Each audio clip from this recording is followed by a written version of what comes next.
संयमो तव देवा वीतं नमन्सन्ति जस्तधम्मे सयामणि। धर्म सर्वश्रेष्ठ मंगल है। कौन सा धर्म? अहिंसा, संयम और तप। जिस मनुष्य का मन उक्त धर्म में सदा संलग्न रहता है उसे देवता भी नमस्कार करते हैं।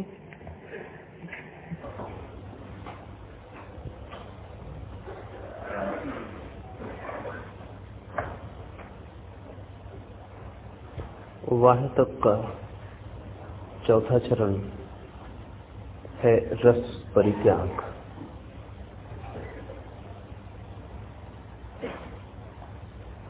परंपरा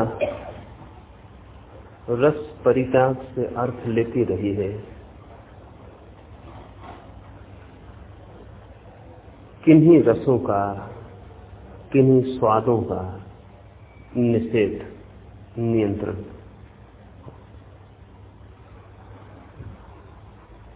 इतनी स्थूल बात रस परित्याग नहीं है। वस्तुतः साधना के जगत में स्थूल से स्थूल दिखाई पड़ने वाली बात भी स्थूल नहीं होती। कितने ही स्थूल शब्दों का प्रयोग किया जाए, बात तो सूक्ष्म ही होती है। मजबूरी है कि स्थूल शब्दों का प्रयोग करना पड़ता है, क्योंकि सूक्ष्म के लिए कोई शब्द नहीं। वो जो अंतर जगत है वहां इशारे करने वाले कोई शब्द हमारे पास नहीं, अंतर जगत की कोई भाषा नहीं। इसलिए बाह्य जगत के ही शब्दों का प्रयोग करना मजबूरी। उस मजबूरी से खतरा भी पैदा होता है, क्योंकि तब उन शब्दों का स्थूल अर्थ लिया जाना शुरू हो जाता है। रस परित्याग से यही लगता है कि कभी खट्टे का त्याग कर दो, कभी मीठे का त्याग कर दो, कभी घी का त्याग कर दो, कभी कुछ और त्याग कर दो। रस परित्याग से ऐसा प्रयोजन महावीर का नहीं। महावीर का क्या प्रयोजन है वो 2-3 हिस्सों में समझ लेना जरूरी है। पहली बात तो ये कि रस की पूरी प्रक्रिया क्या है। जब आप कोई स्वाद लेते हैं तो स्वाद वस्तु में होता है या स्वाद आपकी स्वादिंद्रिय में होता है या स्वाद स्वादिंद्रिय के पीछे वो जो आपका अनुभव करने वाला मन है उसमें होता है या स्वाद उस मन के साथ आपकी चेतना का जो तादात्म्य है उसमें होता है। स्वाद कहाँ है, रस कहाँ है, तभी परित्याग ख्याल में आ सकेगा। जो स्थूल देखते हैं उन्हें लगता है कि स्वाद या रस वस्तु में होता है, इसलिए वस्तु को छोड़ दो। वस्तु में स्वाद नहीं होता, न रस होता है। वस्तु केवल निमित्त बनती है, और अगर भीतर रस की पूरी प्रक्रिया काम न कर रही हो तो वस्तु निमित्त बनने में असमर्थ है। जैसे आपको फांसी की सजा दी जा रही हो और आपको मिष्ठान खाने को दे दिया जाए तो भी मीठा नहीं लगेगा। मिष्ठान अब भी मीठा ही है, पर जो मीठे को भोग सकता था वो एकदम अनुपस्थित हो गया।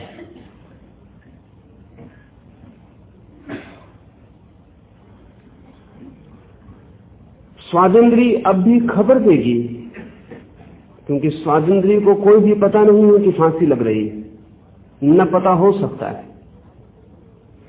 स्वादिंद्री के संवेदनशील तत्व अब भी भीतर खबर पहुंचाएंगे कि मिठाई मुंह पर है, जीभ पर है,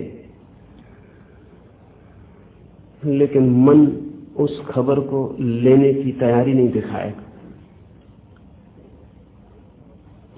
मन भी उस खबर को ले ले तो मन के पीछे जो चेतना है उस और मन के बीच का सेतु टूट गया है, संबंध टूट गया है। मृत्यु के क्षण में वो संबंध नहीं रह जाता। इसलिए मन भी खबर ले लेगा कि जीव ने क्या खबर दी है, तो भी चेतना को कोई पता नहीं चलेगा।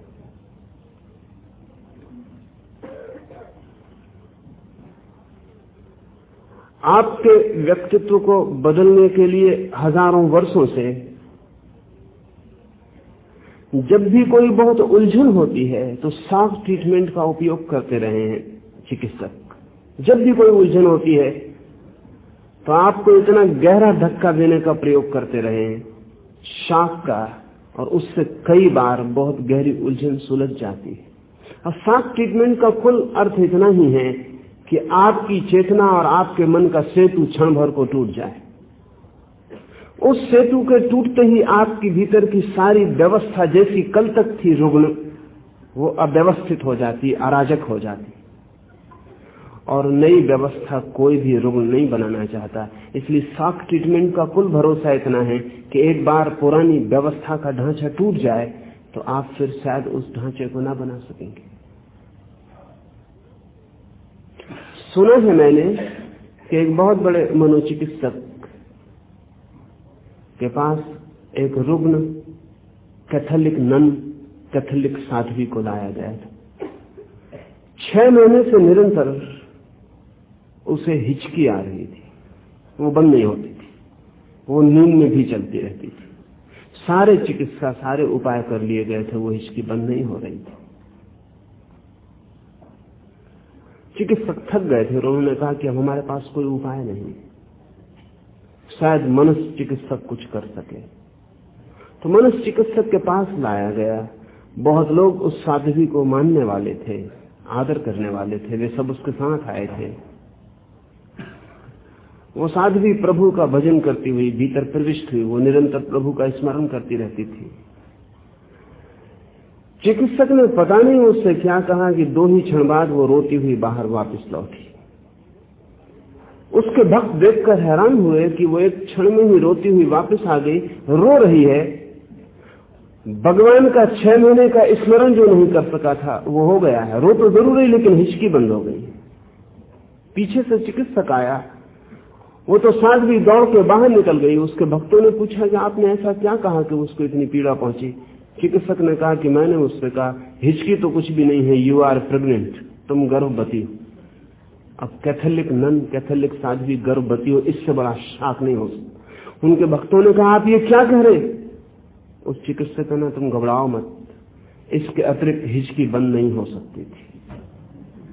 बिजली के शॉक भी वो महिला झेल गई, लेकिन हिचकी बंद हो गई। हुआ क्या? कैथोलिक नन आजीवन ब्रह्मचर्य का व्रत लेकर प्रवेश करती है। वो गर्भिणी है, भारी धक्का लगा। मन और चेतना का जो संबंध था, चेतना और शरीर का जो संबंध सेतु था, वो एकदम टूट गया। एक क्षण को भी वो टूट गया तो हिचकी बंद हो गई, क्योंकि हिचकी की अपनी व्यवस्था थी, वो सारी व्यवस्था अस्त व्यस्त हो गई। हिचकी लेने के लिए भी सुविधा चाहिए, वो सुविधा ना रही। हिचकी का जो पुराना जाल था 6 महीने से निश्चित, वो अब कारगर ना रहा। शरीर वही है, हिचकी कैसे खो गई? कोई दवा नहीं दी गई है, कोई इलाज नहीं किया गया, हिचकी कैसे खो गई? मनोचिकित्सक कहते हैं कि अगर चेतना और मन के संबंध में कहीं भी जरा सा भेद पड़ जाए, एक क्षण के लिए भी, तो आदमी का व्यक्तित्व दूसरा हो जाता है। वो पुराना ढांचा टूट जाता है। रस परित्याग उस ढांचे को तोड़ने की प्रक्रिया है। वस्तु में रस नहीं होता, सिर्फ रस का निमित्त होता है। इसे हम ऐसा समझें तो आसानी हो जाएगी। आप इस कमरे में आए हैं, दीवारें एक रंग की हैं, फर्श दूसरे रंग का है, कुर्सियां तीसरे रंग की हैं, अलग अलग लोग अलग अलग रंगों के कपड़े पहने हुए हैं। स्वभावतः आप सोचते होंगे कि इन सब चीजों में रंग, और जब हम कमरे के बाहर चले जाएंगे तब भी कुर्सियां एक रंग की रहेंगी, दीवार दूसरे रंग की रहेगी, फर्श तीसरे रंग का रहेगा। अगर आप ऐसा सोचते हैं तो आप कोई आधुनिक विज्ञान की किसी भी कीमती खोज से परिचित नहीं है। जब इस कमरे में कोई नहीं रह जाएगा तो वस्तुओं में कोई रंग नहीं रह जाता। ये बहुत मन को हैरान करता है। ये बात भरोसे की नहीं मालूम पड़ती। हमारा मन होगा कि हम किसी छेद से झांक के देख लें कि रंग रह गया कि नहीं, लेकिन आपने झांक के देखा कि वस्तुओं में रंग शुरू हो जाता है। वैज्ञानिक कहते हैं किसी वस्तु में कोई रंग नहीं होता, वस्तु केवल निमित्त होती है किसी रंग को आपके भीतर पैदा करने के लिए। जब आप नहीं होते, जब ऑब्जर्वर नहीं होता, जब कोई देखने वाला नहीं होता, वस्तु रंगहीन हो जाती है, कलरलेस हो जाती है। असल में प्रकाश की किरण जब किसी वस्तु पर पड़ती है तो वस्तु प्रकाश की किरण को पीती है। अगर वो सारी किरणों को पी जाती है तो काली दिखाई पड़ती है। अगर वो सारी किरणों को छोड़ देती है और नहीं पीती तो सफेद दिखाई पड़ती है। अगर वो लाल रंग की किरण को छोड़ देती है और बाकी किरणों को पी लेती है तो लाल दिखाई पड़ती है। अब ये बहुत हैरानी होगी कि जो वस्तु लाल दिखाई पड़ती है वो लाल को छोड़ के सब रंगों को पीती, सिर्फ लाल को छोड़ देती। वो जो छूटी हुई लाल किरण है वो आपकी आंख पर पड़ती है और उस किरण की वजह से वस्तु लाल दिखाई पड़ती, जहां से वो आती हुई मालूम पड़ती। लेकिन अगर कोई आंख ही नहीं है तो लाल किसको दिखाई पड़ेगी? उस किरण को पकड़ने के लिए कोई आंख चाहिए, तब वो लाल दिखाई पड़ेगी। आपका बाहर जाना भी जरूरी नहीं। जब आप आंख बंद करते हैं वस्तुएं रंगहीन हो जाती हैं, कलरलेस हो जाती, कोई रंग नहीं रह जाता। इसका यह भी मतलब नहीं कि वो सब एक जैसी हो जाती, क्योंकि अगर वे सब एक जैसी हो जाएं तो जब आप आंख खोलेंगे तब उनमें सब में एक सा रंग दिखाई पड़ना चाहिए। रंगहीन हो जाती हैं लेकिन उनके रंगों की संभावना मौजूद बनी रहती है, पोटेंशियलिटी। जब आप आंख खोलेंगे तो लाल लाल होगी, हरी हरी होगी। जब आप आंख बंद कर लेंगे लाल लाल न रह जाएगी, हरी हरी न रह जाएगी। इसे ऐसा समझें कि लाल रंग की वस्तु सिर्फ वस्तु का रंग नहीं है, वस्तु और आपकी आंख के बीच का संबंध है, रिलेशनशिप। क्योंकि आंख बंद हो गई, रिलेशनशिप टूट गई, संबंध टूट गया। लाल रंग की कुर्सी नहीं है, आपकी आंख और कुर्सी के बीच लाल रंग का संबंध है। अगर आंख नहीं है तो संबंध टूट गया। जब आप किसी चीज को कहते हैं मीठा, तब भी वस्तु और आपकी स्वादिंद्रिय के बीच का संबंध है। वस्तु मीठी नहीं है, इसका यह मतलब नहीं कि कड़वी और मीठी वस्तु में कोई फर्क नहीं है। पोटेंशियल फर्क है, बीज फर्क है। लेकिन अगर जीभ पर न रखा जाए तो कोई फर्क नहीं। न कड़वी कड़वी है, आप कह नहीं सकते कि नीम कड़वी है जब तक आप जीभ पर नहीं रखते। आप कहेंगे मैं रखूं या ना रखूं, मेरे न रखने पर भी नीम कड़वी तो होगी ही, तब आप भूल करते हैं। क्योंकि कड़वा होना आपकी जीभ और नीम के बीच का संबंध है। नीम का अपना स्वभाव नहीं है, सिर्फ संबंध है। इसे ऐसा समझें कि एक बच्चा पैदा हुआ है एक स्त्री को। जब बच्चा पैदा होता है तो बच्चा ही पैदा नहीं होता, मां भी पैदा होती, क्योंकि मां एक संबंध है। वो स्त्री बच्चा होने के पहले मां नहीं थी, और अगर बच्चा मर जाए तो फिर मां नहीं रह जाएगी। मां होना एक संबंध है। वो बच्चे और उस स्त्री के बीच जो संबंध है उसका नाम है।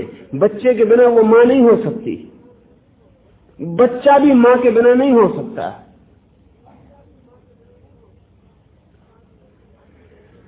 इस बात को ख्याल में ले लें कि हमारे सब रस संबंध हैं वस्तुओं और हमारी जीभ के बीच। लेकिन अगर बात इतनी ही होती तो संबंध दो तरह से टूट सकता था। या तो हम जीव को संवेदनहीन कर लें, उसकी सेंसिटिविटी को मार डालें, जीव को जला लें, तो रस नष्ट हो जाए। या हम वस्तु का त्याग कर दें तो रस नष्ट हो जाए। अगर बात इतनी ही आसान होती तो दो तरफ से संबंध तोड़े जा सकते हैं। या तो हम वस्तु को छोड़ दें, जैसा कि साधारणता महावीर की परंपरा में चलने वाला साधु करता है, वस्तु को छोड़ देता है। तब वो सोचता है कि रस से मुक्ति हो गई। रस से मुक्ति नहीं हुई, वस्तु में अभी भी पोटेंशियल रस है और जीव में अभी भी पोटेंशियल सेंसिटिविटी है। अभी भी जीव अनुभव करने में क्षम है और अभी भी वस्तु अनुभव देने में क्षम है। सिर्फ बीच का संबंध टूट गया है, इसलिए बात अब प्रकट हो गई है, कभी भी प्रकट हो सकती है। अप्रगट हो जाने का अर्थ नष्ट हो जाना नहीं, फिर दोनों को जोड़ दिया जाए फिर प्रकट हो जाएगी। हमने बिजली का बटन बंद कर दिया है इसलिए बिजली नष्ट नहीं हो गई, सिर्फ बिजली की धारा में और बल्ब के बीच का संबंध टूट गया है। बल्ब भी समर्थ है अभी बिजली प्रकट करने में, बिजली की धारा भी समर्थ है अभी बल्ब से प्रकट होने में, सिर्फ संबंध टूट गया है, बिजली नष्ट नहीं हो गई। फिर बटन आप ऑन कर देते हैं, बिजली जल जाती है। जो आदमी वस्तुओं को छोड़ के सोच रहा है रस का परित्याग हो गया, वो सिर्फ रस को अप्रगट कर रहा है, परित्याग नहीं। महावीर ने रस अप्रगट करने को नहीं कहा है, रस परित्याग को कहा है। सिर्फ अनमैनिफेस्ट हो गया, आप प्रकट नहीं हो रहा है, इसका ये मतलब नहीं कि नष्ट हो गया। बहुत सी चीजें आप में प्रकट नहीं होती हैं बहुत मौकों पर। जब कोई आदमी आपकी छाती पे छुरा रख देता तब काम वासना प्रकट नहीं होती, लेकिन मुक्त नहीं हो गए आप, सिर्फ छिप जाते। कितनी ही भूख लगी हो और एक आदमी बंदूक लेके आपके पीछे लग जाए, भूख मिट जाती है, इसका ये मतलब नहीं कि भूख मिट गई, सिर्फ छिप गई। अभी अवसर नहीं है प्रकट होने का, अभी निमित्त नहीं है प्रकट होने का, इसलिए छिप गई।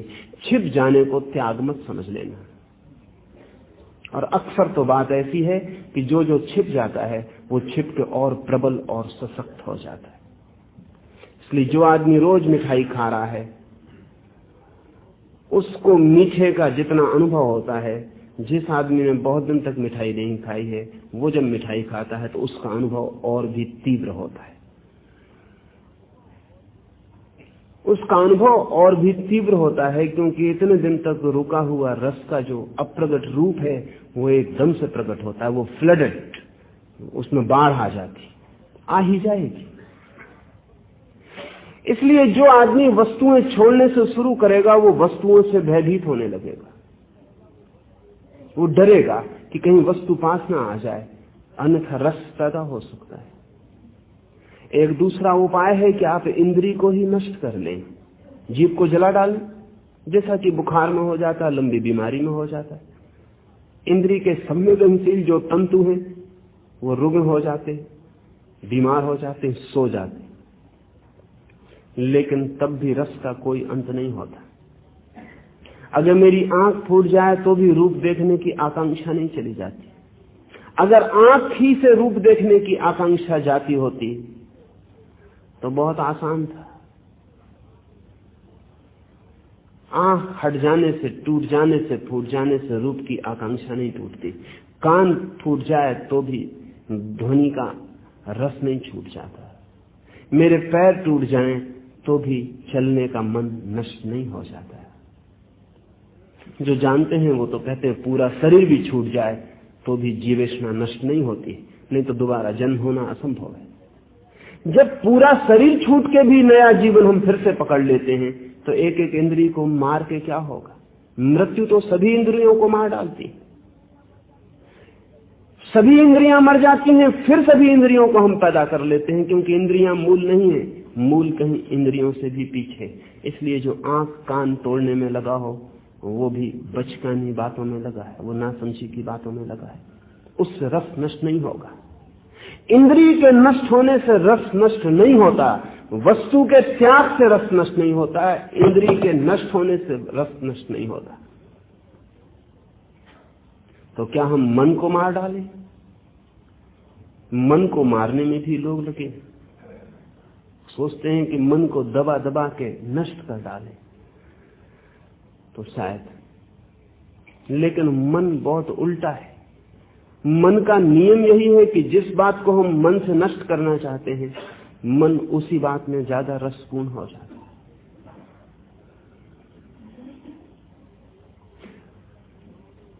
एक सुबह मुल्ला के गांव में उसके मकान के सामने बड़ी भीड़ है, वो अपनी 5वीं मंजिल पे चढ़ा हुआ कूदने को तत्पर है। पुलिस भी आ गई है, लेकिन उसने सब सीढ़ियों पर ताले डाल रखे, कोई ऊपर चढ़ नहीं पा रहा। गांव का मेयर भी आ गया है, सारा गांव नीचे धीरे धीरे इकट्ठा हो गया है, और मुल्ला ऊपर खड़ा है, वो कहता मैं कूद के मरूंगा। आखिर मेयर ने उसे समझाया कि तू कुछ तो सोच, अपने माँ बाप के संबंध में सोच। मुल्ला ने कहा मेरे माँ बाप मर चुके, उनके संबंध में सोचता हूं तो और होता है जल्दी मर जाऊं। मेयर ने चिल्ला के कहा अपनी पत्नी के संबंध में सोच, उसने कहा वो याद ही मत दिलाना, नहीं तो और जल्दी कूद जाऊंगा।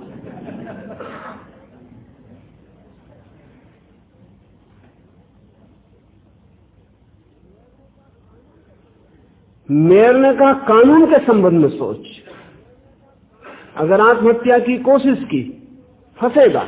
मुल्ला ने कहा जब मरी जाऊंगा तो कौन फंसेगा ये देखते।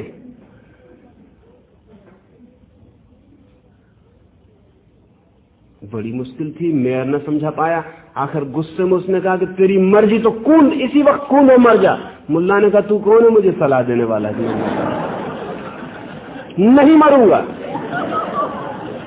आदमी का मन ऐसा चलता। अगर कोई आपको समझाए कि मर जाओ तो जीने का मन पैदा होता, कोई आपको समझाए जियो तो मरने का मन पैदा होता। मन विपरीत में रस लेता है। इसलिए जो लोग मन को मारने में लगते हैं उनका मन और रसपूर्ण होता चला जाता है। न वस्तु को छोड़ने से रस का परित्याग होता, न इंद्रिय को मारने से रस का परित्याग होता, न मन से लड़ने से रस का परित्याग होता। हम सभी तो मन से लड़ते हैं, लेकिन कौन से रस का परित्याग हो जाता है? मात्राओं के भेद होंगे, लेकिन हम सभी मन से लड़ने वाले।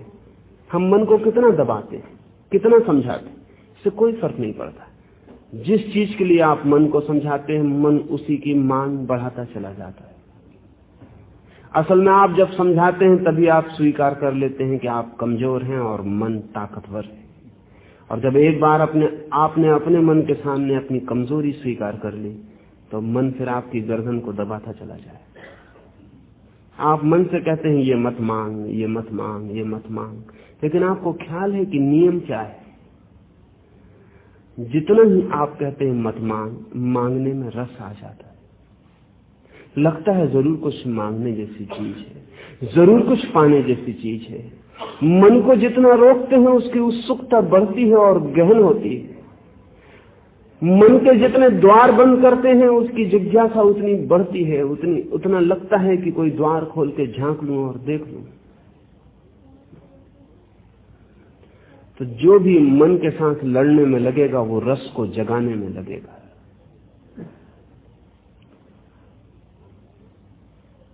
ये भी ध्यान रखें कि मन से हम जिस चीज को भुलाने की कोशिश करते हैं वहां हम एक बहुत ही अमनोवैज्ञानिक काम कर रहे हैं, क्योंकि भुलाने की हर कोशिश याद करने की व्यवस्था है।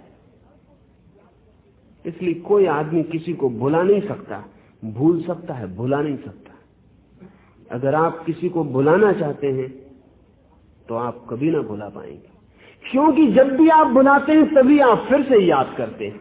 आखिर भुलाने के लिए भी याद तो करना ही पड़ेगा, और तब याद करने का क्रम सघन होता जाता है और याद की रेखा मजबूत और गहरी होती चली जाती है। तो जिसे आपको याद रखना हो उसे भुलाने की कोशिश करना, और जिसे आप भुला देना हो उसे कभी भी भुलाने की कोशिश मत करना, तो वो भूल जा सकता है। क्योंकि पुनरुक्ति याद बनती है। प्रेमियों का यही कष्ट है सारी दुनिया में। वो किसी प्रेमी को भुला देना चाहते, जितना भुलाते हैं उतनी मुश्किल में पड़ जाते। भुलाने की ज्यादा बेहतर तरकीब वो शादी कर लें और प्रेमी को घर में ले आए, फिर बिल्कुल याद नहीं आती। मन का ये नियम ठीक से ख्याल में ले लें, अन्यथा बड़ी कठिनाई होती है। तथाकथित साधु तपस्वी इसी मन के गहरे नियम को न समझने के कारण बहुत उलझाव में पड़ जाते हैं। भुलाने में लगे, स्त्री न दिखाई पड़े इसलिए आंख बंद करने में लगे, भोजन न दिखाई पड़े इसलिए इंद्रियों को सिकोड़ने में लगे हैं, कहीं कोई रस न आ जाए मन को वहां से विपरीत किसी दूसरी दिशा में उलझाने में लगे हैं। लेकिन इस सब से जहां जहां से वे अपने को हटा रहे हैं वहीं वहीं मन और गहरी रेखाएं स्मृति की निर्मित कर लेता है। नहीं, मन को दबाने, समझाने, भुलाने की कोई व्यवस्था रस परित्याग नहीं लाती। फिर रस परित्याग कैसे फलित होता है? रस परित्याग का जो वास्तविक रूपांतरण है वो मन और चेतना के बीच संबंध टूटने से घटित होता है। मन और चेतना के बीच ही असली घटना घटती है। इसे थोड़ा समझने तो ख्याल में आ जाए।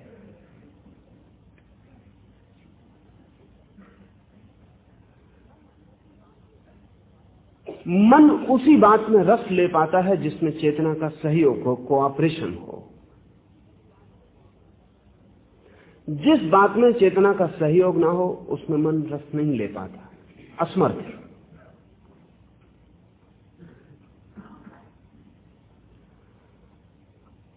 एक आदमी रास्ते से भागा जा रहा है। आज भी रास्ते की दुकानों के विंडो केसेस में वही चीजें सजी हैं जो कल तक सजी थी, लेकिन आज उससे दिखाई नहीं पड़ती। रास्ते पर अब भी सुंदर शरीर निकल रहे हैं, लेकिन आज उससे दिखाई नहीं पड़ते। रास्ते पर अब भी सुंदर कारें भागी जा रही हैं, लेकिन आज उससे दिखाई नहीं पड़ती।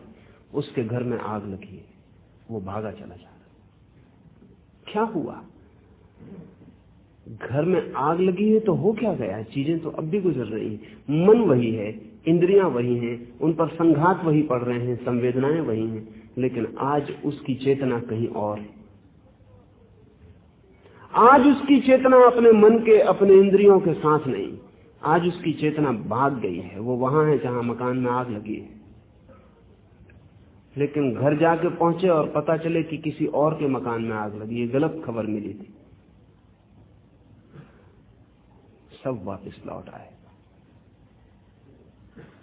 दोस्तोयेवस्की को फांसी की सजा दी गई थी और उसके एक चिंतक, विचारक, लेखक को लेकिन ऐन वक्त पर माफ कर दिया गया। ठीक 6 बजे जीवन नष्ट होने को था और 6 बजने के 5 मिनट पहले खबर आई जार की कि वो क्षमा कर दिया गया। दोस्तोयेवस्की बाद में निरंतर कहता था कि उस क्षण जब 6 बजने के करीब आ रहे थे, तब मेरे मन में न कोई वासना थी, न कोई इच्छा थी, न कोई रस था, कुछ भी न था। मैं इतना शांत हो गया था और मैं इतना शून्य हो गया था कि मैंने उस क्षण में जाना कि साधु संत जिस समाधि की बात करते हैं वो क्या है। लेकिन जैसे ही जार का आदेश पहुंचा और मुझे सुनाया गया कि मैं छोड़ दिया जा रहा हूं, मेरी फांसी की सजा माफ कर दी गई, अचानक जैसे मैं किसी शिखर से नीचे गिर गया। सब वापस लौट आए।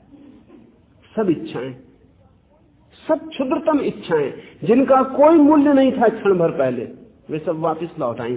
पैर में जूता काट रहा था, उसका फिर पता चलने लगा। जूता काट रहा था पैर में, उसका फिर पता चलने लगा। नया जूता लेना है, उसकी योजना चलने लगी। सब वापस। दोस्तोयेवस्की कहता था उस शिखर को मैं दोबारा नहीं छू पाया जो उस दिन आसन्न मृत्यु के निकट अचानक घटित हुआ था। हुआ क्या था? जब मृत्यु इतनी सुनिश्चित हो तो चेतना सब संबंध छोड़ देती है। इसलिए समस्त साधकों ने मृत्यु के सुनिश्चय के अनुभव पर बहुत जोर दिया है। बुद्ध तो भिक्षुओं को मरघट में भेज देते थे कि तुम 3 महीने लोगों को मरते, जलते, मिटते, राख होते देखो, ताकि तुम्हें अपनी मृत्यु बहुत सुनिश्चित हो जाए। और जब 3 महीने बाद कोई साधक मृत्यु पर ध्यान करके लौटता था तो जो पहली घटना उसके मित्रों को दिखाई पड़ती थी वो थी रस परित्याग। रस चला गया। रस के जाने का सूत्र है चेतना और मन का संबंध टूट जाए। वो संबंध कैसे टूटेगा और संबंध कैसे निर्मित हुआ है? जब तक मैं सोचता हूं मैं मन हूं, तब तक संबंध है। ये आइडेंटिटी, ये तादात्म्य की मैं मन हूं, तब तक संबंध है। ये संबंध का टूट जाना, ये जानना कि मैं मन नहीं हूं, रस छिन्न भिन्न हो जाता है, खो जाता है। रस परित्याग की प्रक्रिया है मन के प्रति साक्षी भाव, विटनेसिंग। जब आप भोजन कर रहे हैं तो मैं नहीं कहूंगा आपको कि आप ये भोजन मत करें, ये रसपूर्ण। मैं आपसे ये भी नहीं कहूंगा कि आप जीभ को जला लें क्योंकि जीभ रस देती। मैं आपसे ये भी नहीं कहूंगा कि मन में आप अनुभव ना करें कि ये खट्टा है या मीठा है। मैं आपसे कहूंगा भोजन करें, जीभ को स्वाद लेने दें, मन को पूरी खबर होने दें, पूरी संवेदना होने दें कि बहुत स्वादिष्ट है। सिर्फ भीतर इस सारी प्रक्रिया के साक्षी बन के खड़े रहें, देखते रहें कि मैं देखने वाला हूं। मन को स्वाद मिल रहा, जीभ को रस आ रहा, वस्तु प्रीतिकर मालूम पड़ रही, लेकिन मैं पीछे खड़ा देख रहा हूं, जस्ट बियॉन्ड, एक कदम भी पार खड़े होकर देख रहा हूं। मैं देख रहा हूं, मैं दृष्टा हूं, मैं साक्षी हूं।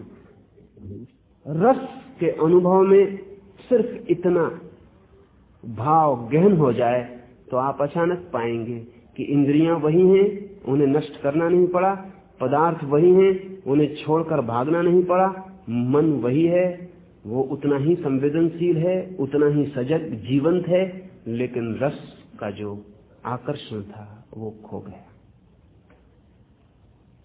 रस जो बुलाता था, पुकारता था, रस की जो पुनरावृत्ति की इच्छा थी, रस का आकर्षण है कि उसे फिर से दोहराओ, उसे फिर से दोहराओ, उसे दोहराओ, बार बार उसके चक्कर में घूमो। वो खो गया है, वो बिल्कुल खो गया है, उसकी पुनरुक्ति की कोई आकांक्षा नहीं रही। और हम ऐसे रसों तक की पुनरुक्ति करने लगते हैं जो चाहे जीवन को नष्ट करने वाले क्यों ना हो। अब एक आदमी शराब पी रहा है, वो जानता है, सुनता है, पढ़ता है कि जहर है, पर उसकी भी पुनरुक्ति की मांग है। मन कहता है दोहराओ। एक आदमी धूम्रपान कर रहा है, वो जानता है कि वो निमंत्रण दे रहा है न मालूम कितनी बीमारियों को, वो भली भांति जानता है। अगर किसी और को समझाना हो तो वो समझाता है, अगर अपने बेटे को रोकना हो तो वो कहता है भूल के कभी धूम्रपान मत करना, लेकिन वो खुद करता है। पुनरुक्ति की आकांक्षा है। विकृत रस भी अगर संयुक्त हो जाएं, और विकृत रस भी संयुक्त हो जाते हैं एसोसिएशन से। शिलर एक जर्मन लेखक हुआ, जब उसने अपनी पहली कविता लिखी थी तो वृक्षों पर सेव पक गए थे, नीचे गिर रहे थे। वो उस बगीचे में बैठा था, कुछ सेव नीचे गिर के सड़ गए थे और सड़े हुए सेवों की गंध पूरी हवाओं में तैर रही थी। तभी उसने पहली कविता लिखी। ये पहली कविता का जन्म और सड़े हुए सेवों की गंध एसोसिएटेड हो गए, संयुक्त हो गए। इसके बाद शिलर जिंदगी भर कुछ भी न लिख सका जब तक अपनी टेबल के आसपास वो सड़े हुए सेव न रखते। बिल्कुल पागलपन था, वो खुद कहता था कि बिल्कुल पागलपन। लेकिन जब तक सड़े हुए सेवों की गंध नहीं आती, मेरे भीतर काव्य सक्रिय नहीं होता, उसमें गति नहीं पकड़ती। मैं साधारण आदमी बना रहता हूं, शिलर नहीं हो पाता। जैसे ही सड़े हुए सेवों की गंध चारों तरफ से मेरे नासापुटों को घेर लेती है, मैं बदल जाता हूं, मैं दूसरा आदमी हो जाता हूं। वो कहता था कि माना कि बड़ा रुग्ण मामला है, कि सड़े हुए सेव और भी गंधे हो सकती हैं, फूल रखे जा सकते हैं, लेकिन नहीं, ये संयुक्त हो गया। अगर एक आदमी सिगरेट पी रहा है तो सिगरेट का पहला अनुभव सुखद नहीं है, दुखद है, लेकिन ये दुखद अनुभव भी निरंतर दोहराने से किसी सुख की, किसी क्षण की अनुभूति से अगर संयुक्त हो गया तो फिर जिंदगी भर पुनरुक्ति मांगता रहेगा। और हो सकता है संयुक्त। जब आप सिगरेट पीते हैं तो एक अर्थों में आप सारी दुनिया से टूट जाते हैं।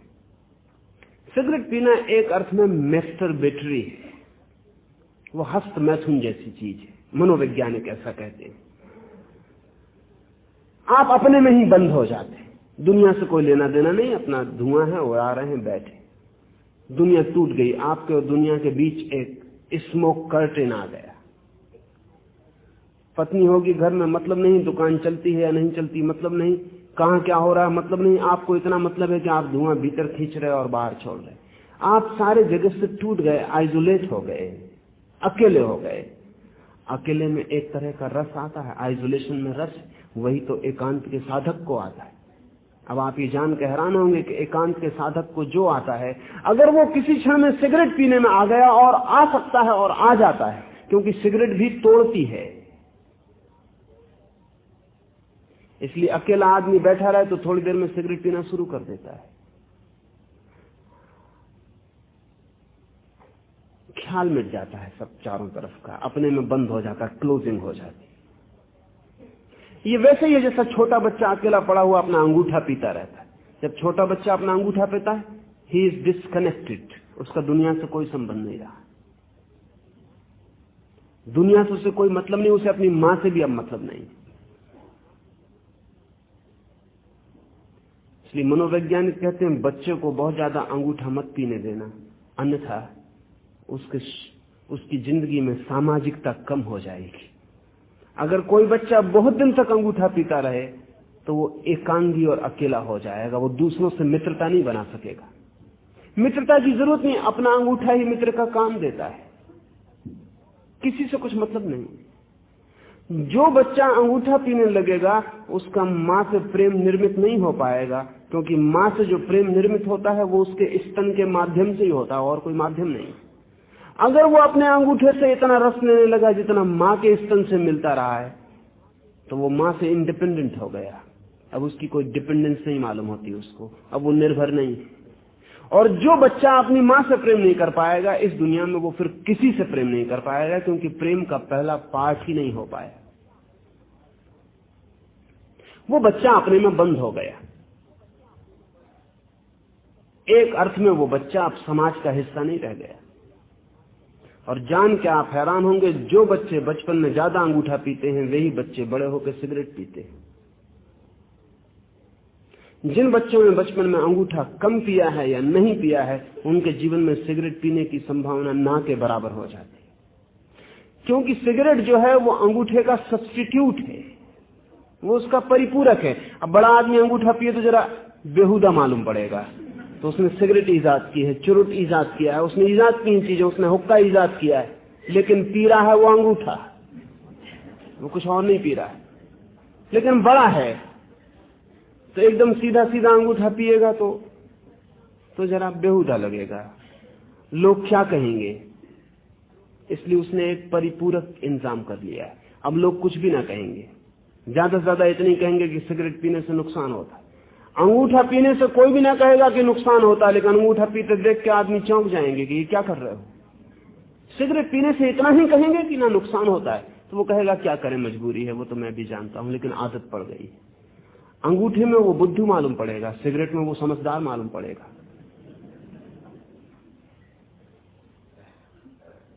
सब्स्टिट्यूट सिर्फ धोखा देते हैं, लेकिन अगर एक बार रस आ जाए तो गलत से गलत चीज संयुक्त हो जाती है। मुल्ला की पत्नी एक दिन उसके कॉफी हाउस में पहुंच गई जहां वो शराब पीता रहता था बैठ के।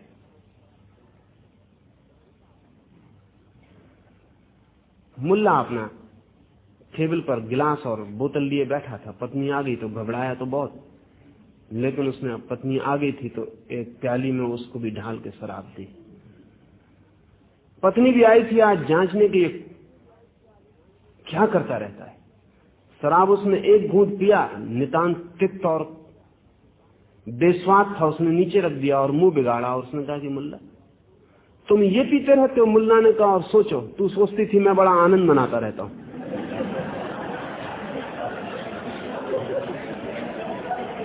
ये दुख भोगने के लिए हम यहां आते हैं, समझ गई। अब दोबारा भूल के मत कहना कि वहां तुम बड़ा आनंद करने जाते।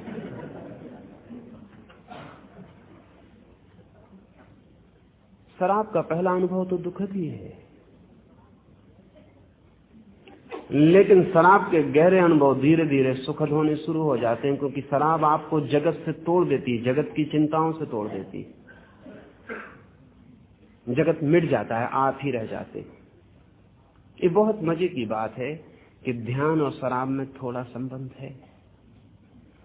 इसलिए विलियम जेम्स ने, जिसने कि इस सदी में धर्म और नशे के बीच संबंध खोजने में सर्वाधिक शोध कार्य किया, विलियम जेम्स ने कहा है कि शराब का इतना आकर्षण गहरे में कहीं न कहीं धर्म से संबंधित है, अन्यथा इतना आकर्षण हो नहीं सकता। कहीं ना कहीं शराब कुछ ऐसा करती होगी जो मनुष्य की गहरी धार्मिक आकांक्षा को तृप्त करता है संबंध। और इसलिए वेद के सोमरस से लेके एल्डुअस हक्सले तक, एलएसडी तक, धार्मिक आदमी का बड़ा हिस्सा नसों का उपयोग करता रहा है, बड़ा हिस्सा। और नशे के उपयोग में कहीं ना कहीं कोई तालमेल है। वो तालमेल इतना ही है कि शराब आपको जगत से तोड़ देती है इस बुरी तरह कि आप बिल्कुल अकेले हो जाते। अकेले होने में एक रस है। संसार की सारी चिंताएं भूल जाती हैं, आप एक गहरे अर्थ में निश्चिंत मालूम पड़ते हैं। हो तो नहीं जाते, क्योंकि शराब तो थोड़ी देर बाद विदा हो जाएगी, चिंता वापस लौट आएगी, लेकिन शराब के साथ इस निश्चिंतता का रस जुड़ जाएगा। बस वो एक दफा रस जुड़ गया, फिर आप शराब के नाम से जहर पीते रहेंगे जिंदगी भर। वो कितना ही तिक्त मालूम पड़े, वो रस जो संयुक्त हो गया। हम विकृत रसों से भी जुड़ जा सकते हैं और फिर उनकी पुनरुक्ति की मांग शुरू हो जाती है। मुल्ला एक दिन अपने मकान के दरवाजे पर उदास बैठा है। पड़ोसी बहुत हैरान हुआ, क्योंकि 2 सप्ताह से वो बहुत प्रसन्न मालूम पड़ रहा था, इतना जितना कभी नहीं मालूम पड़ा था। उदास देख के पड़ोसी ने पूछा कि आज नसरुद्दीन बहुत उदास मालूम पड़ते हो, बात क्या है? नसरुद्दीन ने कहा, बात बहुत कुछ है। इस महीने के पहले सप्ताह मेरे दादा मर गए और मेरे नाम 50,000 रुपए छोड़ गए। दूसरे सप्ताह मेरे चाचा मर गए और मेरे नाम 30,000 रुपए छोड़ गए। और तीसरा सप्ताह पूरा होने को अभी तक कुछ नहीं हुआ।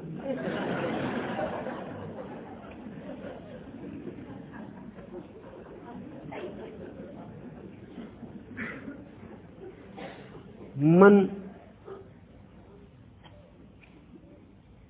पुनरुक्ति मांगता है। इसका सवाल नहीं है कि कोई मरेगा तब कुछ होगा।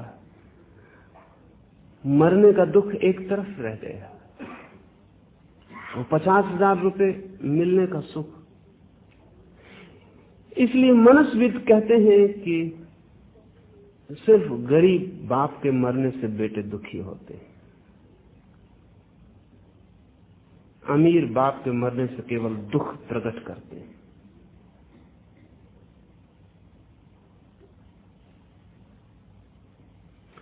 इसमें सच्चाई है।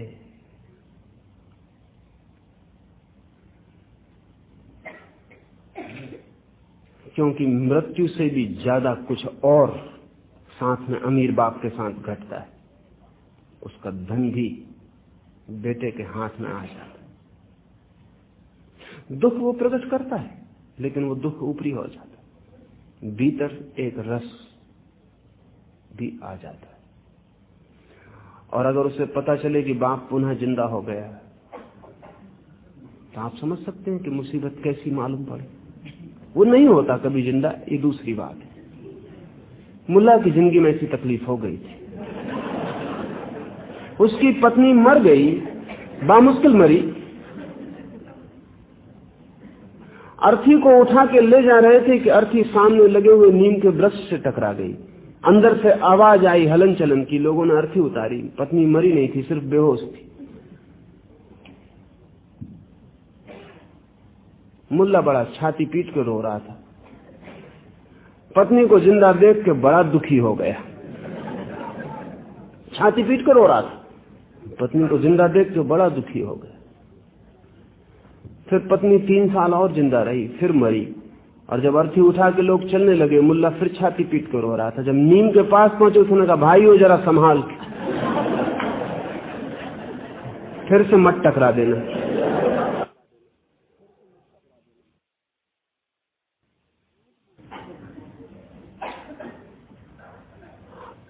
आदमी जो प्रकट करता है वही उसके भीतर है, ऐसा जरूरी नहीं है। ज्यादा संभावना तो यह है कि वो जो प्रकट करता है उससे विपरीत उसके भीतर होता है। शायद वो प्रकट ही इसलिए करता है कि वो जो विपरीत भीतर है वो छिपा रहे, वो प्रकट ना हो जाए।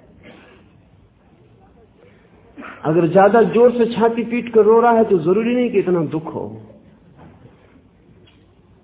लेकिन कहीं किसी को पता ना चल जाए कि दुख नहीं है तो छाती पीट के रो सकता है, भीतर अन्यथा भी हो सकता है। कितनी ही गलत चीज में अगर रस आ जाए तो उसकी पुनरुक्ति शुरू हो जाती है। गलत से गलत चीज में शुरू हो जाती है तो सही चीज में तो कोई कठिनाई नहीं है। पर ये जोड़ कब पैदा होता है, ये लिंक कब बनती है, ये लिंक, ये जोड़, ये संबंध तब बनता है जब व्यक्ति अपने मन से अपने को दूर नहीं पाता, एक पाता है। वही उसके जुड़ने का ढंग है। जब हम पाते हैं कि मैं मन हूं, जब आपको क्रोध आता और आप कहते हैं कि मैं क्रोधी हो गया, तब आपको पता नहीं आप मन के साथ जोड़ बना रहे हैं। जब आपके जीवन में दुख आता है और आप कहते हैं मैं दुखी हो गया, तो आपको पता नहीं आप मन के साथ अपने को एक समझने की भ्रांति में पड़ रहे हैं। जब सुख आता है तो आप कहते हैं मैं सुखी हो गया, तब आप फिर मन के साथ तादात्म्य कर रहे हैं। अगर रस परित्याग साधना है तो जब क्रोध आए तब कहना कि क्रोध आया, ऐसा मैं देखता हूं। ऐसा नहीं कि क्रोध मुझे आ ही नहीं रहा, तब संबंधित हो गए। ध्यान रहे, अगर आपने कहा नहीं क्रोध मुझे आ ही नहीं रहा और क्रोध आ रहा है, तो आप क्रोध से संबंधित हो या अक्रोध से संबंधित हो, दोनों हालत में रस परित्याग नहीं होगा। जब क्रोध आए तब रस परित्याग की साधना करने वाला व्यक्ति कहेगा क्रोध आ रहा है, क्रोध जल रहा है, लेकिन मैं देख रहा हूं। और सच यही है कि आप देखते हैं, आप कभी क्रोधी होते नहीं। वो भ्रांति है कि आप क्रोधी होते हैं। आप सदा देखने वाले बने रहते हैं। जब पेट में भूख लगती तब आप भूख नहीं हो जाते, आप सब जानने वाले होते हैं कि भूख लगी। जब पैर में कांटा गड़ता है तो आप दर्द नहीं हो जाते, तब आप जानते हैं कि पैर में दर्द हो रहा है, ऐसा मैं जानता हूं। लेकिन इस जानने का बोध आपका प्रगाढ़ नहीं है, बहुत फीका है। वो इतना फीका है कि जब पैर का कांटा जोर से चुभता है तो भूल जाता है। उस बोध को प्रगाढ़ करने का नाम रस परित्याग है।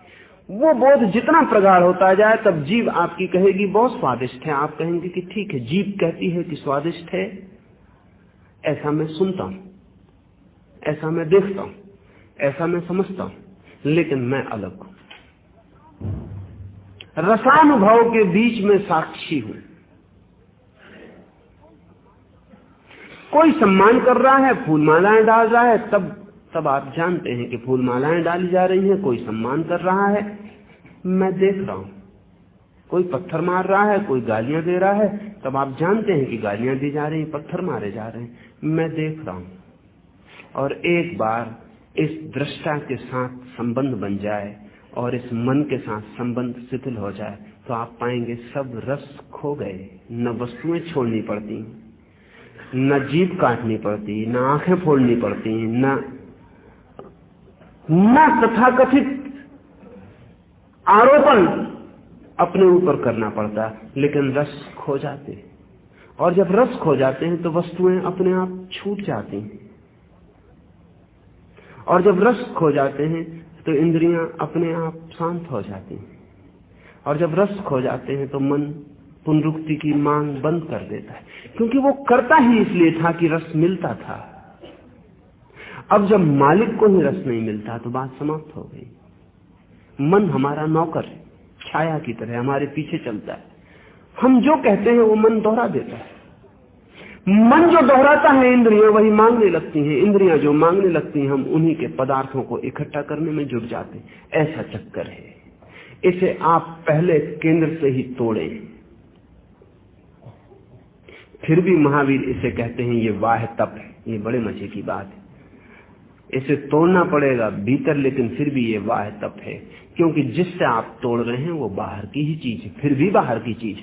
अगर मैं साक्षी हो रहा हूं तो भी तो बाहर का हो रहा हूं, वस्तु का ही हो रहा हूं, इंद्रियों का हो रहा हूं, मन का हो रहा हूं, वो सब पराये हैं, वो सब बाहर है। ध्यान रहे, महावीर कहते हैं साक्षी होना भी बाहर है।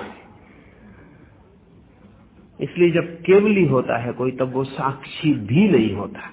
किसका साक्षी होना है? वो सिर्फ होता है, जस्ट बीइंग, सिर्फ होता है, साक्षी भी नहीं होता, क्योंकि साक्षी में भी द्वैत है।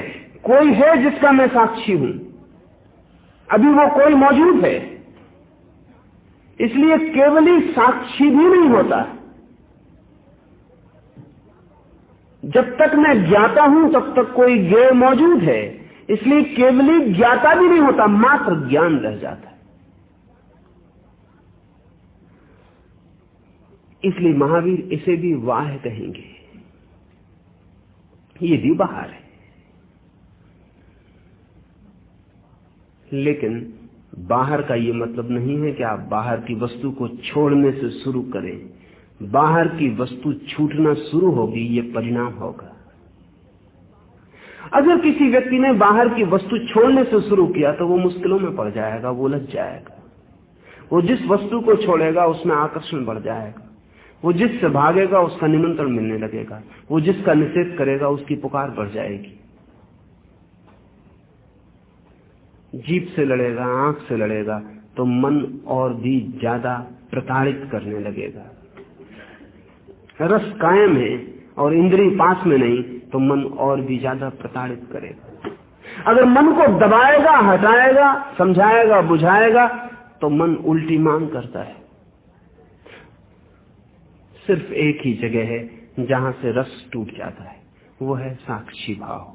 रस परित्याग की प्रक्रिया है साक्षी भाव। रस परित्याग के बाद महावीर ने कहा है काय क्लेश। ये महावीर के साधना सूत्रों में सबसे ज्यादा गलत समझा गया साधना सूत्र। काय क्लेश शब्द साफ है, लगता है शरीर को कष्ट दो, काया को क्लेश दो, काया को सताओ। लेकिन महावीर सताने की किसी भी बात में गवाही नहीं हो सकते, क्योंकि सब सताना हिंसा है। अपना ही शरीर सताना भी हिंसा है, क्योंकि महावीर कहते हैं वो भी तुम्हारा है। सच तुम्हारा है जो तुम उसे सता सको। पदार्थ पर है। मेरे शरीर में जो खून की धारा दौड़ रही वो उतनी ही मुझसे दूर है जितने आपके शरीर में खून की धारा दौड़ रही है। मेरे शरीर में जो हड्डी है वो भी मैं नहीं हूं, उतना ही मैं नहीं हूं जितना आपके शरीर की हड्डी मैं नहीं हूं। अगर मेरे शरीर की एक हड्डी निकाल के और आपकी शरीर की एक हड्डी निकाल के रख दी जाए तो मैं पता भी न लगा पाऊंगा कि कौन सी मेरी हड्डी, कि लगा पाऊंगा, कोई पता ना लगेगा। हड्डी सिर्फ हड्डी है, वो मेरी तेरी नहीं है। और मेरी हड्डी जिस नियम से बनती है उसी नियम से आपकी हड्डी बनती है। वो सब बाहर का ही व्यवस्था है। तो महावीर अपने शरीर को भी सताने की बात नहीं कह सकते, क्योंकि महावीर भली भांति जानते हैं कि अपना वहां क्या है, वहां भी सब पराया है। सिर्फ डिस्टेंस का फासला है। मेरा शरीर मुझसे थोड़ा कम दूरी पर, आपका शरीर मुझसे थोड़ी ज्यादा दूरी पर, बस इतना ही फासला है, और तो कोई फासला नहीं है।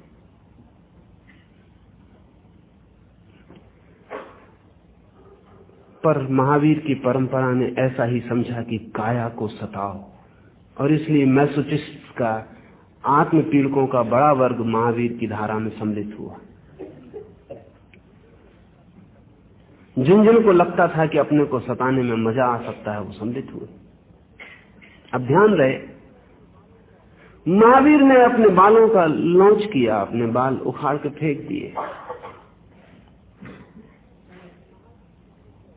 क्योंकि महावीर कहते थे अब बालों को उखाड़ने के लिए भी कोई साधन पास में रखना पड़े, कोई रेजर साथ रखो, या किसी नाई पे निर्भर रहो, या नाई के यहाँ क्यू लगा के खड़े हो। महावीर ने कहा फिजूल समय इसमें खोना जरूरी नहीं।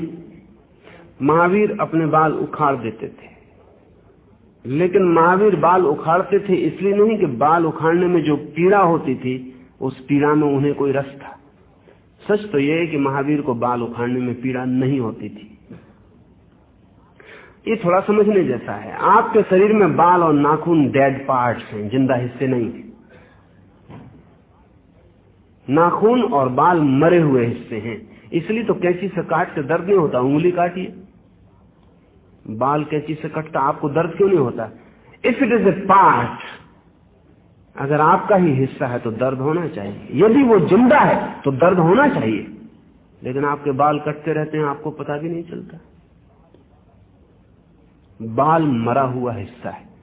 असल में शरीर में जो जीव कोष मर जाते हैं उन कोषों को बाहर निकालने की तरकीब है बाल और नाखून और अनेक तरह से, पसीने से और सब तरह से शरीर के मरे हुए कोष शरीर बाहर फेंक देता है। तो बाल आपके शरीर के मरे हुए कोष हैं। अगर हम मरे हुए कोषों को भी खींचने से पीड़ा होती तो वो भ्रांति है, वो सिर्फ ख्याल है कि पीड़ा होगी इसलिए होती है। आप कहेंगे क्या सारे लोग भ्रांति में? तो मैं आपको एक छोटी सी वैज्ञानिक घटना कहूं जिससे ख्याल में आए। फ्रांस में एक आदमी है लोरेंजो, उसने पीड़ा रहित प्रसव के हजारों प्रयोग किए।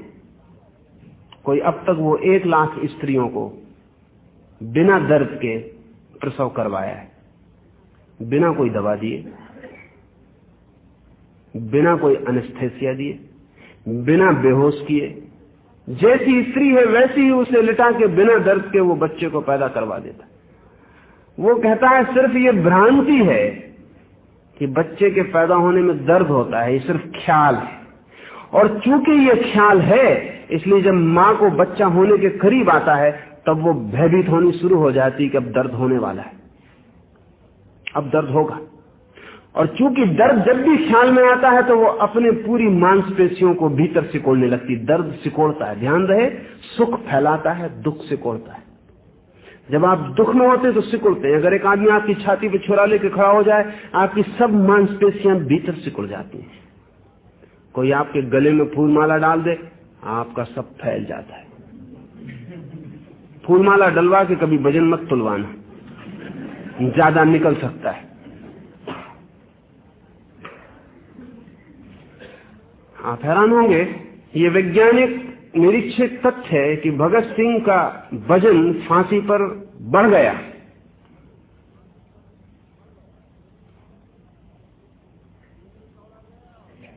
जेल में तौला गया और जेल से ले जाके फांसी के तख्ते पे तौला गया। जब फांसी लगने वाली थी तो भगत सिंह का वजन कोई 1.5 पौंड बढ़ गया।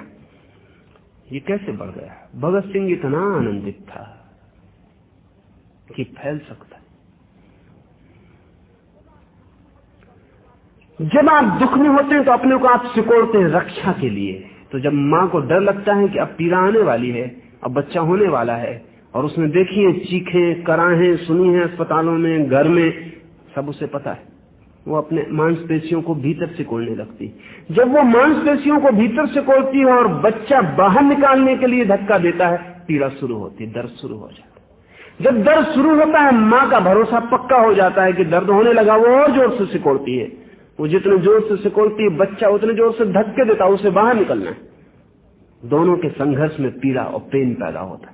लोरेंजो कहता है ये पेन सिर्फ मां पैदा करवाती, सजेशन है उसका, ख्याल। ये पेन होने की कोई जरूरत ही नहीं, किसी जानवर को नहीं होता, जंगली आदिवासियों को नहीं होता। आदिवासी स्त्री बच्चा पैदा हो जाता है जंगल में, उसको टोकरी में रख के अपने घर चल पड़ती, उसे विश्राम की भी कोई जरूरत नहीं रहती, क्योंकि दर्द ही नहीं हुआ तो विश्राम की क्या जरूरत है। दर्द हुआ तो फिर महीने भर विश्राम की जरूरत है। ये सारा का सारा मानसिक है, लोरेंजो कहता है। और अब तो लोरेंजो की व्यवस्था रूस और अमेरिका सब तरफ फैलती जा रही, और वो सिर्फ मां को इतना समझाता है कि तू खींच मत अपनी मांसपेशियों को, रिलैक्स रख, बच्चे को कोऑपरेट कर बाहर जाने में। तू सोच कि बच्चा बाहर जा रहा है। इसलिए आप देखेंगे कि कोई 75% बच्चे रात में पैदा होते हैं। उनको रात में पैदा होना पड़ता है क्योंकि नींद में मां लड़ाई नहीं करती। नहीं तो हिसाब से 50% रात में हो चलेगा, 50% दिन में हो चलेगा। इससे ज्यादा का मतलब है कि मां कुछ गड़बड़ करती है, या बच्चे रात में जगत में उतरने को ज्यादा आतुर है। कुल कारण इतना है कि मां जब तक जगी रहती है वो ज्यादा सख्ती से अपनी मांसपेशियों को खींचे रहती है। वो सो जाती है तो शिथिल हो जाती है। सम्मोहन में बच्चे बिना दर्द के पैदा हो जाते हैं क्योंकि मां गहरी नींद में सम्मोहित हो जाती है, बच्चा पैदा हो जाता है। लेकिन लोरेंजो कहता है कोऑपरेट विद द चाइल्ड। और लोरेंजो ये भी कहता है कि जिस मां ने बच्चे के पैदा होने में सहयोग नहीं दिया वो बाद में भी नहीं दे पाएगी। और जिस बच्चे के साथ पहला अनुभव दुख का हो गया उस बच्चे के साथ सुख का अनुभव लेना बहुत मुश्किल हो जाएगा, क्योंकि पहला अनुभव एक्सपोजर है, गहरा, वो गहरे में उतर जाता है। जिस बच्चे ने पहले दिन ही पीड़ा दे दी, अब वो पीड़ा ही देगा। ये प्रतीति गहन हो गई। तो इसलिए माँ बुढ़ापे तक कहती रहती कि मैंने तुझे 9 महीने पेट में रख के दुख झेला। वो भूलती नहीं, मैंने कितनी कितनी तकलीफें झेली। बच्चे के साथ सुख का अनुभव माँ कम ही कभी कहती सुनी जाती है, दुख के अनुभव ही कहती सुनी जाती है। शायद ही कोई माँ ये कहती हो कि मैंने तुझे 9 महीने रख के कितना सुख पाया। और जो माँ ऐसा कह सकेगी उसके आनंद की कोई सीमा नहीं रहेगी। लेकिन कहने का सवाल नहीं है, अनुभव की बात। और जो माँ बच्चे को 9 महीने पेट में रख के आनंद नहीं पा सकी, वो माँ होने का हक खो दी। दुख पाया तो दुश्मन हो गया। और जिसके साथ इतना दुख पाया, अब उसके साथ दुख की ही संभावना का सूत्र गहन हो गया। अब जब वो दुख देगा तभी ख्याल में आएगा, जब वो सुख देगा तो ख्याल में नहीं आएगा, क्योंकि हमारी चॉइस शुरू हो गई, हमारा चुनाव शुरू हो गया। लोरेंजो ने लाखों स्त्रियों को बिना दर्द के प्रसव करवा के ये प्रमाणित कर दिया कि दर्द हमारा ख्याल है। अगर प्रसव बिना दर्द के हो सकता है तो आप सोचते हैं बाल बिना दर्द के नहीं निकल सकता? बहुत आसान सी बात है। महावीर अपने बाल उखाड़ के फेंक देते थे। लेकिन पागलों की एक जमात है, और मनोवैज्ञानिक कहते हैं कि पागलों का एक खास वर्ग है जो बाल नोचने में रस लेता है। जिसको बाल नोचने में रस आता है, अगर वो ऐसी बाजार में खड़े होकर बाल नोचे तो आप उसको पागल खाने भेज देंगे। अगर वो महावीर का अनुयायी होकर नोचे तो आप उसके पैर छू। अब ये आदमी अगर थोड़ी भी इसमें बुद्धि और पागलों में काफी होती, इसलिए काफी बुद्धि वाले लोग भी कभी कभी पागल होते हैं। पागलों में काफी बुद्धि होती, और जहां तक उनका पागलपन है वो अपनी बुद्धि का उसमें पूरा प्रयोग करते।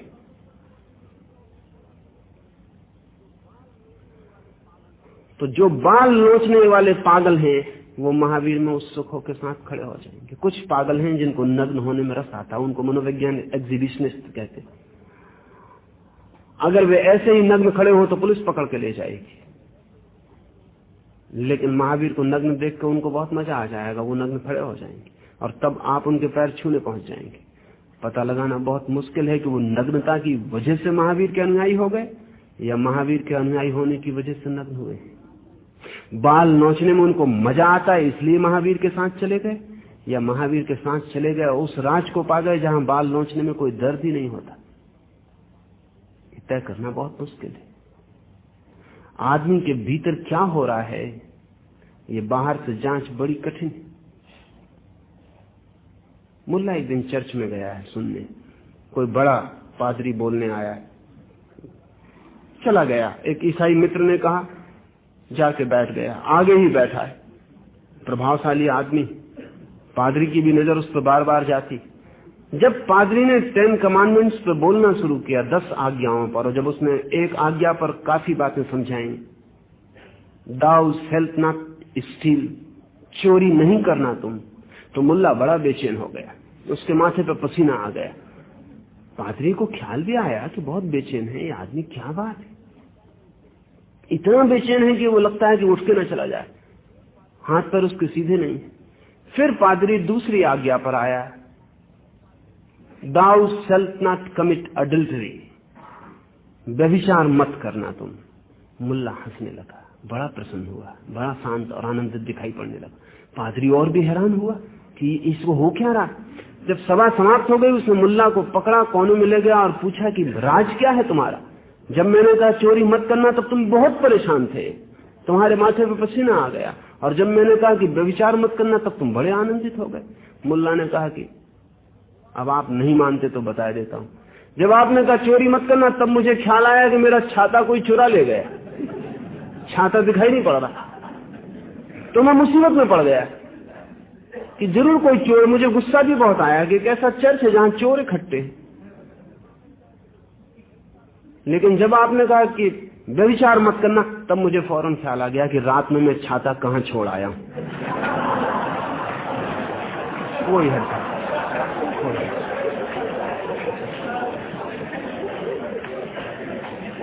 आदमी के भीतर क्या हो रहा है वो उसके बाहर देख के बहुत पता लगाना मुश्किल है।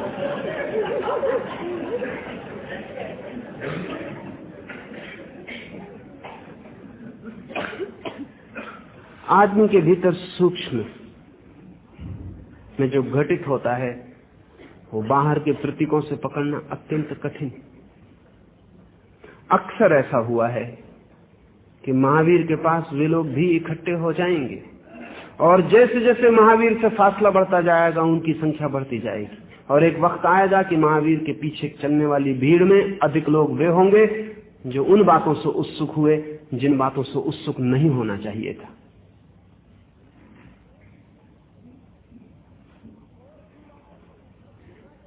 और जिन बातों से उत्सुक होना चाहिए था उनका ख्याल ही मिट जाएगा, क्योंकि जिन बातों से उत्सुक होना चाहिए वे गहन हैं और जिन बातों से हम उत्सुक होते हैं वे ऊपरी हैं, बाहरी हैं। अब महावीर को लोगों ने देखा है कि अपने बाल उखाड़ रहे हैं, भूखे खड़े हैं, नग्न खड़े हैं, धूप सर्दी वर्षा में खड़े हैं। तो जिन लोगों को भी अपने को सताना है महावीर की आड़ में वे बड़ी आसानी से कर सकते हैं। लेकिन महावीर अपने को सता नहीं रहे। काय क्लेश का अर्थ महावीर के लिए सताना नहीं, पर यह शब्द क्यों प्रयोग किया? महावीर का जो अर्थ है वो ये है कि काया क्लेश, इसे थोड़ा समझे। शरीर दुख है, शरीर ही दुख है। शरीर के साथ सुख मिलता ही नहीं, कभी दुख ही मिलता है। शरीर के साथ कभी सुख मिलता ही नहीं। शरीर दुख ही देगा। इसलिए साधक जैसे ही आगे बढ़ेगा उसे शरीर से बहुत से दुख दिखाई पड़ने शुरू हो जाएंगे जो कल तक दिखाई नहीं पड़ते थे, क्योंकि वो अपने मोह और भ्रमों में जी रहा था। डिसइल्यूजनमेंट होगा। मेरे पास लोग आते हैं, वो कहते हैं कि जब से ध्यान शुरू किया तब से मन में बड़ी अशांति मालूम पड़ती है। अब ध्यान से अशांति नहीं हो सकती। अगर ध्यान से अशांति होती तो फिर शांति किस चीज से होगी? मैं जानता हूं अशांति मालूम पड़ती है ज्यादा ध्यान करने पर, क्योंकि जो अशांति आपने कभी नहीं देखी थी अपने भीतर वो ध्यान के साथ दिखाई पड़नी शुरू होती। दिखती नहीं थी इसलिए आप सोचते थे है नहीं, जब दिखती तब पता चलता है कि है। इसलिए ध्यान के पहले अनुभव तो अशांति के बढ़ने के अनुभव है। जैसे जैसे ध्यान बढ़ता है अशांति पूरी प्रकट होगी। एक घड़ी आएगी कि भय लगने लगेगा कि मैं पागल तो नहीं हो जाऊंगा। अगर आप उस घड़ी को पार कर गए तो अशांति समाप्त हो जाएगी। अगर आप उस घड़ी को पार नहीं किए तो आप वापस अपनी अशांति की दुनिया में फिर लौट जाएंगे सोए हुए। एक आदमी सोया है तो उसे पता नहीं चलता कि पैर में दर्द है, जागता है तो पता चलता है। लेकिन जागने से दर्द नहीं होता, जागने से पता चलता है, प्रतिभिज्ञा होती। महावीर जानते हैं कि काय क्लेश बढ़ेगा। जैसे ही कोई व्यक्ति साधना में उतरेगा उसकी काया उसे और ज्यादा दुख देती हुई मालूम पड़ेगी, क्योंकि सुख तो देना बंद हो जाएगा। सुख उसने कभी दिया नहीं था, सिर्फ हमने सोचा था कि देगी। वो हमारा भ्रम था, वो हमारा ख्याल था। वो तो पर्दा उठ जाएगा, दुख ही दुख दिखाई पड़ेगा। उस दुख को देख के लौट मत जाना। महावीर कहते हैं इस काय क्लेश को सहना। ये काय क्लेश देना नहीं है अपने को, काय क्लेश बढ़ेगा। काया के दुख दिखाई पड़ने शुरू होंगे, उसकी बीमारियां दिखाई पड़ेंगी, तनाव दिखाई पड़ेंगे, असुविधाएं दिखाई पड़ेंगी, रुग्णता, बुढ़ापा आएगा, मौत आएगी, ये सब दिखाई पड़ेगा। जन्म से लेकर मृत्यु तक दुख की लंबी यात्रा दिखाई पड़ेगी। घबरा मत जाना, उस काय क्लेश को सहना, उसको देखना, उससे राजी रहना, भागना मत। तो काय क्लेश का अर्थ ये नहीं कि दुख देना। काय क्लेश का अर्थ है दुख आएगा, दुख प्रतीत होगा, दुख अनुभव में उतरेगा, तब तुम बचाव मत करना, स्वीकार करना। अब ये बहुत अलग अर्थ है। और ऐसा देखेंगे तो महावीर की पूरी बात बहुत और दिखाई पड़ेगी। तब महावीर ये नहीं कह रहे तुम सताना, क्योंकि महावीर कह रहे हैं सताने की जरूरत नहीं, काया खुद ही इतना सताती है कि अब तुम और क्या सताओगे। काया के अपने ही दुख इतने पर्याप्त हैं, तुम्हें और दुख ईजाद करने की कोई जरूरत नहीं। लेकिन काया के दुख पता न चले इसलिए हम सुख ईजाद करते हैं, ताकि काया के दुख पता न चले।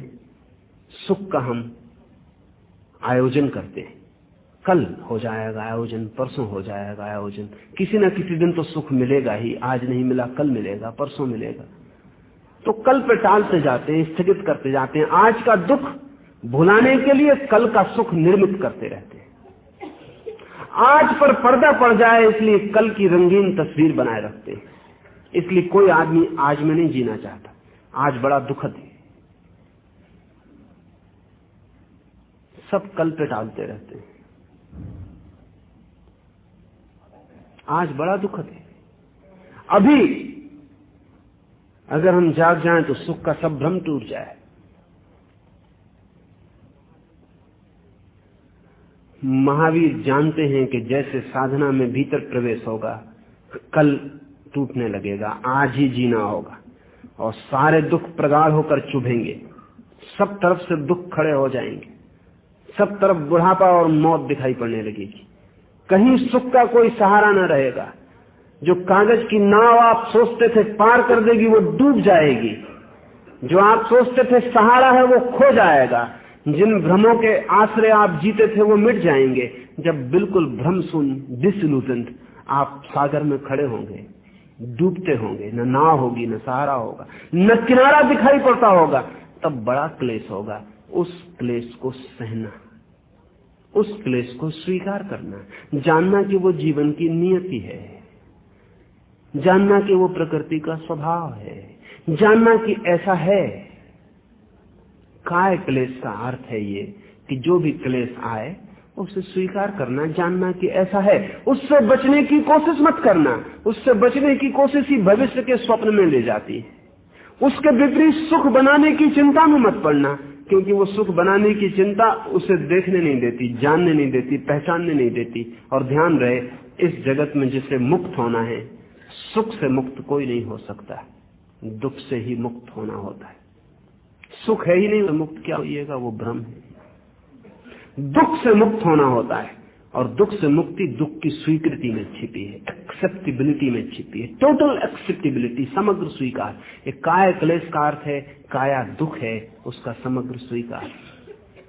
वो स्वीकार इतना हो जाना चाहिए कि आपके मन में ये सवाल भी ना उठे कि काया दुख है। ये दूसरा हिस्सा काय क्लेश का आपसे कहता हूं, क्योंकि जब तक आपको लगता है काया दुख है, उसका मतलब है आपको काया से सुख की आकांक्षा है। अगर मैं मानता हूं कि मेरा मित्र मुझे दुख दे रहा है, तो उसका कुल मतलब इतना है कि मैं अभी भी सोचता हूं कि मेरे मित्र से मुझे सुख मिलना चाहिए। अगर मैं कहता हूं कि मेरा शरीर दुख देता है, तो उसका मतलब यह है कि मेरे शरीर से सुख की आकांक्षा कहीं शेष है। काय क्लेश का अर्थ है कि स्वीकार कर लो दुख को, इतना स्वीकार कर लो कि तुम्हें क्लेश का भी बोध मिट जाए। क्लेश का बोध उसी दिन मिट जाएगा जिस दिन पूर्ण स्वीकृति होगी। इसलिए महावीर सब दुखों के बीच आनंद से भरे घूमते रहते हैं। वो जब वर्षा में खड़े हैं या धूप में पड़े हैं या नग्न हैं या बाल उखाड़ रहे हैं या भोजन नहीं कर रहे हैं, तो किसी दुख में नहीं है, उन्हें दुख का पता ही नहीं है। काय क्लेश की स्वीकृति इतनी कि अब दुख का कोई पता भी नहीं चलता। वो कैसे कहें कि ये दुख है? अगर मैं अपेक्षा करता हूं कि जब रास्ते से मैं गुजरूं तो आप मुझे नमस्कार करें, अगर न करें तो दुख होगा। अगर मैं अपेक्षा ही नहीं करता तो न करें तो कैसे दुख होगा? अगर आप मुझे गाली देते हैं और मुझे दुख होता है तो उसका मतलब ही यह है कि मैंने अपेक्षा की थी कि आप गाली नहीं देंगे। नहीं देते तो मुझे सुख होता है, देते हैं तो मुझे दुख होता है। लेकिन अगर मेरी कोई अपेक्षा नहीं थी, अगर मेरा सिर्फ स्वीकार था कि आप गाली देंगे तो स्वीकार करूंगा, तब मैं जानूंगा कि यही नियति है। इस क्षण गाली ही पैदा हो सकती थी, वो हो गई है। आपसे गाली ही मिल सकती, इसमें कहीं कोई विपरीत दूसरी आकांक्षा नहीं हो तो फिर कोई दुख नहीं रह जाता। एक तथ्य हो जाती है, एक फैक्टिसिटी, फिर इसके पीछे हमारी कोई कामना नहीं है। काय क्लेश की साधना शुरू होती है दुख के स्वीकार से, पूर्ण होती है दुख के विसर्जन से। विसर्जित नहीं हो जाता दुख, ध्यान रहे, जब तक जीवन है दुख तो रहेगा, जीवन दुख है। लेकिन जिस दिन स्वीकार पूरा हो जाता उस दिन आपके लिए दुख नहीं रह जाता। महावीर अब भी रास्ते पर चलेंगे तो पैर थकेंगे, कोई पत्थर, कोई कांखीले ठोंक देगा तो शरीर दुख पाएगा, लेकिन महावीर अब दुखी नहीं होंगे। ये स्वीकार ही कर लिया कि ऐसा है। स्वीकार के साथ इतना बड़ा रूपांतरण होता है, इतना बड़ा ट्रांसफॉर्मेशन जिसका हमें पता भी नहीं। युद्ध के मैदान पर सैनिक जाता है तो जब तक नहीं जाता तब तक भयभीत रहता है, बहुत घबराया रहता है, बचाव की कोशिश में लगा रहता है कि किसी तरह बच जाऊं। लेकिन युद्ध के मैदान पर पहुंचता है, एक दो दिन उसकी नींद खोई रहती है, सो नहीं पाता, चौंक चौंक उठता है, बम गिर रहे हैं, गोलियां चल रही हैं। पर 2-4 दिन के बाद आप दंग होंगे कि वही सैनिक, बम गिर रहे हैं, गोलियां चल रही हैं, सो रहा है, सैनिक से गोलियां सरसराती निकल जाती हैं, ताश खेल रहा है। क्या हो गया इसको? एक बार युद्ध की स्थिति स्वीकृत हो गई, फैक्ट हो गया कि ठीक है अब युद्ध है, बात खत्म हो गई। और लंदन पर बमबारी दूसरे महायुद्ध में चलती थी, चिंतित थे लोग कि क्या होगा। लेकिन 2-4 दिन के बाद बमबारी चलती रही, स्त्रियां बाजार में सामान खरीदने निकलने लगी, बच्चे स्कूल पढ़ने जाने लगे, स्वीकृत हो गया, युद्ध एक तथ्य हो गया। ऐसा नहीं है कि युद्ध के मैदान पर वो जो लाश पास में पड़ी होती है वो लाश नहीं होती, और ऐसा भी नहीं है कि वो आदमी कठोर हो गया, अंधा हो गया, बहरा हो गया, नहीं, वो आदमी वही। लेकिन अस्वीकार जब तक करेंगे तब तक तथ्य आपको सताएगा। जिस दिन स्वीकार कर लेंगे बात समाप्त हो गई। अगर मैंने ऐसा जान ही लिया कि शरीर के साथ मौत अनिवार्य है तो मौत का दुख नष्ट हो गया। मौत आएगी, मौत नष्ट नहीं हो गई, मौत आएगी, लेकिन अब मुझे नहीं छू पाएगी। काय क्लेश की साधना दुख की स्वीकृति से दुख की मुक्ति का उपाय है, लेकिन भूलकर भी काया को कष्ट देने की कोशिश काय क्लेश की साधना नहीं। क्योंकि जो आदमी काया को दुख देने में लगा है वो आदमी फिर किसी सुख की आकांक्षा में पड़ा। प्रयत्न हम सुख के लिए ही करते हैं, ध्यान रहे, प्रयत्न मात्र सुख के लिए है। शरीर को बता सकता है सिर्फ इस आशा में कि इससे मोक्ष मिलेगा, आनंद मिलेगा, आत्मा मिलेगी, परमात्मा मिलेगा, तो सुख की आकांक्षा जारी है। महावीर की काय क्लेश की धारणा किसी सुख के लिए शरीर को दुख देने की नहीं। परंपरागत व्याख्याकार कहते हैं कि जैसे आदमी धन कमाने के लिए दुख उठाता है, ऐसा ही मोक्ष पाने के लिए दुख उठाना पड़ेगा। गलत कहते हैं, बिल्कुल ही गलत कहते हैं। जैसे कोई आदमी व्यायाम करता है तो शरीर को कष्ट देता है ताकि स्वास्थ्य ठीक हो जाए, ऐसा ही काय क्लेश करना पड़ेगा। गलत कहते हैं, बिल्कुल गलत कहते हैं। आपके हाथ के बाहर है क्लेश जोड़ना, अगर आपके हाथ के भीतर हो क्लेश जोड़ना, तब तो क्लेश कम करना भी आपके हाथ के भीतर हो जाएगा। इसे समझ लें। अगर आप शरीर में दुख जोड़ सकते हैं तो घटा क्यों नहीं सकते? फिर वो सांसारिक कौन सी गलती कर रहा है? वो कह रहा तुम जोड़ने की कोशिश में लगे हो। अगर जोड़ने में सफल हो जाओगे, 5 दुख की जगह अगर तुम 10 कर सकते हो तो मैं 5 की जगह 0 क्यों नहीं कर सकता? अगर दुख जोड़ सकते हैं तो दुख घट भी सकते हैं। जहां जोड़ हो सकता है वहां घटाना भी हो सकता है।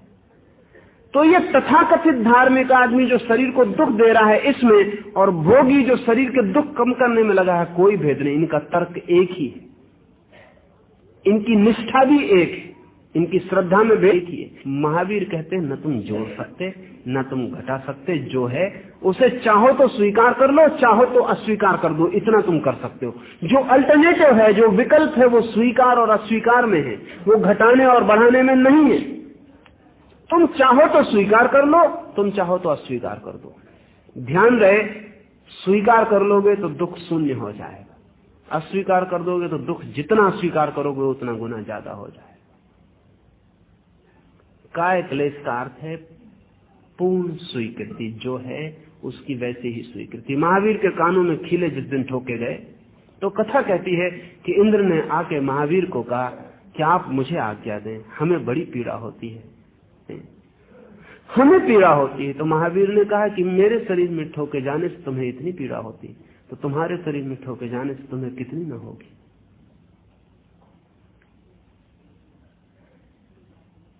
इंद्र कुछ भी न समझा, उसने कहा कि निश्चित होती है, तो मैं आपकी रक्षा करने लगूं। महावीर ने कहा तुम भरोसा देते हो कि तुम्हारी रक्षा से मेरे दुख कम हो जाएंगे? इंद्र ने कहा कोशिश कर सकता हूं, कम होंगे कि नहीं मैं नहीं कह सकता। महावीर ने कहा कि मैंने भी जन्मों जन्मों तक कोशिश करके देखी, कम नहीं हुए। अब मैंने कोशिश छोड़ दी, अब मैं इतनी भी कोशिश न करूंगा कि तुमको मैं रक्षा के लिए रखूं। नहीं, तुम जाओ, रहते मेरे दुख घटा दोगे, गणित तुम्हारा एक, मुझे छोड़ दो, जो है मुझे स्वीकार है। उसने खीले जरूर ठोके, मुझ तक नहीं पहुंचे उसके खीले। मैं बहुत दूर खड़ा हूं, मैंने स्वीकार कर लिया है, मैं दूर खड़ा हूं। Acceptance is transcendence. जैसे ही किसी ने स्वीकार किया अतिक्रमण हो जाए। जिस स्थिति को आप स्वीकार करते हैं आप उसके ऊपर उठ जाते हैं तत्क्षण। काय क्लेश का यही अर्थ है। छठवां महावीर का वाह तप है संलीनता, उस पर हम कल बात करेंगे। अभी बैठेंगे।